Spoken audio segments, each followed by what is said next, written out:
Okay, I wanted to give you this so that you could see, given a function, how to find the zeros using synthetic division. Okay, so this first function, what I would do, if you don't have a graphing calculator, one thing you can always do is go online and look up graphing calculator online, or online graphing calculator, and there's a lot of different places that you can, a lot of different websites where you can plug in a function and then graph it and see what it looks like. There's also apps on your calculator or on your phone if you can get that, or your iPad. So here's what I'm going to do. I'm going to go ahead and type this in y equals. So I'm going to go to y equals and type it in. 2x raised to the third plus 5x squared minus 9x and then minus 18. Okay, when I graph this, I'm going to go zoom 6 just to make sure I have a fine window. Okay, I want you to notice that it looks like I cross at negative 1, 2, 3. And it looks like I cross at 2, and then somewhere between negative 1 and negative 2.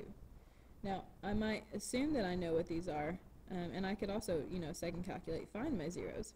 But I'm going to do this using synthetic division. So, since I think 2 is going to be one of my answers, I'm going to go ahead and see if it works by doing synthetic division. So I'm going to do 2, and I'm going to write 2, 5, negative 9, negative 18. Okay, bring down the 2, multiply and I get 4. Add, I get 9, multiply, I get 18, add, I get 9, multiply, I get 18, and I get 0.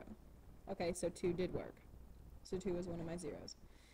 Okay, now I also think negative 3 is one of my zeros. So I'm going to check negative 3. So what I do is I just continue on with the answer of my last problem, or the last synthetic division.